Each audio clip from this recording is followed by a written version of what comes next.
Bonjour les amis, c'est Cyril de Lille. L'attaque du Hamas sur Israël, voilà le sujet dont j'ai choisi de vous parler aujourd'hui. Le sujet central qui fait trembler le monde entier. D'abord, quels sont les faits? Le Hamas, mouvement palestinien, qui est constitué d'une branche politique et d'une branche armée. Alors j'ai regardé Wikipédia tout simplement pour savoir ça. Le Hamas principalement actif à Gaza, donc la fameuse bande de Gaza, ce territoire qui a été laissé par Israël aux Palestiniens, donc qui fait office aujourd'hui de territoire palestinien en fait, la bande de Gaza, eh bien, ce Hamas a attaqué Israël par surprise samedi 7 octobre au matin. Plus de 700 morts sont à déplorer pour l'instant. Le décompte n'est pas terminé. Ce qui en fait l'une des attaques les plus meurtrières qui soit de la Palestine contre Israël. Bon. Pour quelles raisons? Pour les raisons habituelles, parce que les Palestiniens revendiquent cette terre d'Israël qui leur a été retirée au moment où il a été décidé qu'elle reviendrait donc aux Juifs, aux Israéliens, après la Shoah de la Seconde Guerre mondiale. Alors, en représailles de cette attaque, Israël veut détruire tout simplement toute la bande de Gaza. Autrement dit, elle veut détruire la Palestine, détruire les Palestiniens. Nous sommes donc dans un état de guerre totale. Et si Israël fait cela, il y a fort à parier que d'autres puissances militaires se mettront derrière la bande de Gaza, derrière la Palestine, derrière le Hamas pour combattre. Et alors là, eh bien, il y a la possibilité d'une guerre mondiale. Alors, comme souvent dans ces cas-là, comme toujours, il y a eu la condamnation des uns de cette attaque, mais le soutien des autres. Donc ça a été condamné essentiellement par le bloc occidental, par l'Europe, par les États-Unis, et puis d'autres. Hein. Et donc évidemment dans l'Europe, je ne cite pas tous les pays, mais la France en fait partie. Mais l'attaque a été soutenue par, entre autres, l'Iran.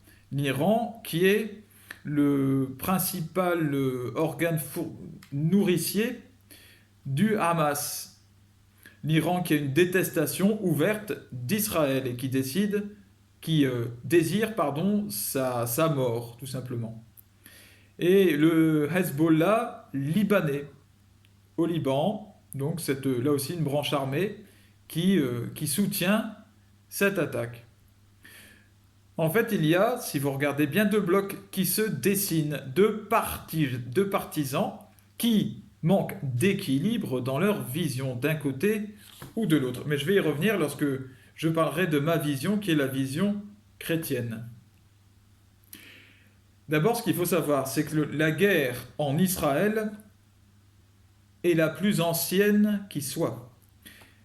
C'est aussi celle qui embrase le monde entier. C'est dans la Bible tout ça. C'est celle qui est la source de toutes les autres guerres sur Terre. Parce qu'elle touche à Israël, elle touche même Jérusalem, qui est la ville centrale, la ville de Dieu sur Terre. Et à partir du moment où vous touchez à Jérusalem, vous touchez à Israël, bien en fait vous déstabilisez le monde entier. Cette guerre durera jusqu'à la fin des temps. Et elle ne trouvera sa résolution qu'avec le retour du Christ Jésus. Alors maintenant, ce qu'il faut savoir, puisque je parle du retour du Christ, donc je parle du salut, je parle de la fin de l'histoire. Qui sont les sauvés? Est-ce que ce sont les membres du Hamas qui envoient des roquettes, parce que c'est ce qui s'est passé, une série de 200-300 roquettes comme ça, sur des civils qui étaient réunis pour une fête? Est-ce que ce sont ces gens-là qui hériteront du royaume de Dieu, à votre avis? Est-ce que ce sont ceux qui, en retour, décident d'annihiler toute la bande de Gaza, c'est-à-dire un peuple entier, avec, là encore, des civils, des innocents? Est-ce que ce sont ces gens-là qui hériteront du royaume de Dieu? Eh bien, malheureusement, sachez que ni l'un ni l'autre n'hériteront du royaume de Dieu. Les sauvés sont ceux qui auront choisi la paix, c'est-à-dire Jésus-Christ, qui est la paix incarnée.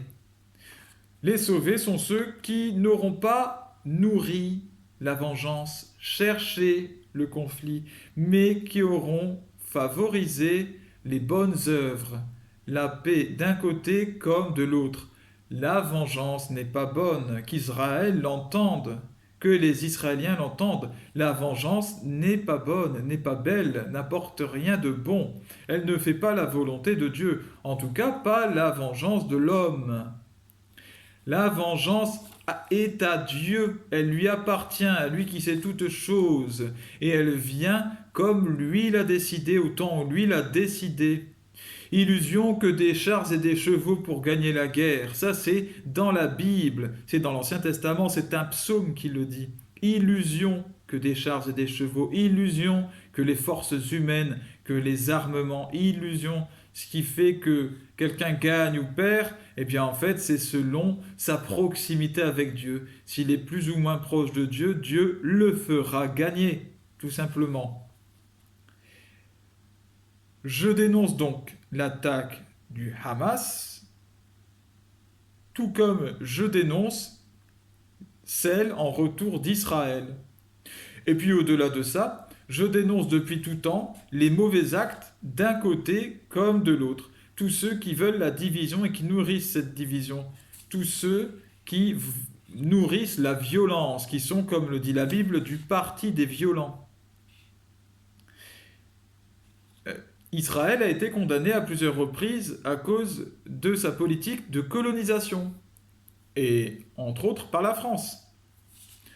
Alors Israël a aussi à se remettre en question. Ici, en France, dans le monde occidental, nous sommes dans un bloc, une civilisation qui manque d'objectivité dans cette affaire et qui est plus encline à supporter Israël, tout simplement. Nous sommes partisans, nos médias sont partisans, il faut le savoir. Je ne suis pas en train de dire que le Hamas ou la Palestine a raison de faire ce qu'elle fait, d'agir, de lancer des attaques, ce n'est pas ça. Ce que je dis, c'est que dans nos médias, il y a une condamnation unilatérale uniquement de ce qu'a fait le Hamas, sans regarder le reste des choses, sans voir que Israël a violé beaucoup de règles qui avaient été imposées. Voilà. Donc, il faut voir les choses telles qu'elles sont et il faut voir que des deux côtés, il y a des fauteurs de troubles. Des deux côtés, il y a des ennemis de Dieu. Et des deux côtés, il y a de ces gens qui ne favorisent pas la victoire du peuple de Dieu sur terre, au contraire, qui favorisent l'échec du peuple de Dieu et la victoire du mauvais. Convertissez-vous, croyez à l'Évangile, car le Seigneur va revenir bientôt et le jugement avec. Convertissez-vous. Revêtissez-vous de miséricorde, nourrissez votre cœur de miséricorde pour votre prochain. Pardonnez. Ne vous vengez pas. Vous recevrez la miséricorde de Dieu. Si vous voulez vous venger, si vous ne voulez pas la miséricorde pour l'autre, vous n'aurez pas pour vous-même. Vous serez écrasé par la pierre d'angle, la pierre d'achoppement qui est Jésus-Christ. C'est celui qui est au milieu des deux et qui dit « Moi, je ne suis ni d'un côté ni de l'autre. Moi, je suis du parti de la paix. » Et que tous ceux qui ont à se remettre en question se remettent en question d'un côté comme de l'autre. Alors qu'il n'y ait pas de nationalisme exalté ou de racisme là-dedans. Aucun peuple n'est supérieur à un autre.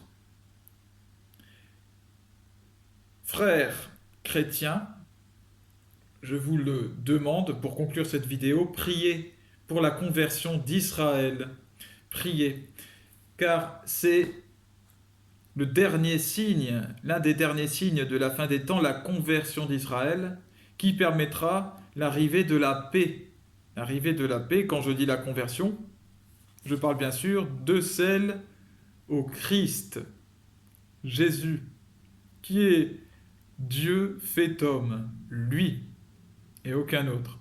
Alors que Dieu l'unique, Dieu le Seigneur de paix, le Seigneur d'Israël, qu'il bénisse tout le monde d'abord, ses ennemis et ses amis, qu'il favorise dans vos cœurs la paix, qui que vous soyez, musulmans, juifs, chrétiens aussi, catholiques ou non-croyants. Je prie pour vous, ne vous laissez pas emporter par la haine, ne vous laissez pas emporter par l'esprit de revanche, mais lâchez, ouvrez la main, lâchez la main, pas d'armes, pas de verbes méchants, pas d'agression du juif d'à côté ou du musulman d'à côté. Ce n'est pas votre affaire. La vengeance, la violence n'est pas votre affaire. Tout appartient à Dieu. Que le Seigneur vous bénisse, bénisse tous vos proches. À bientôt.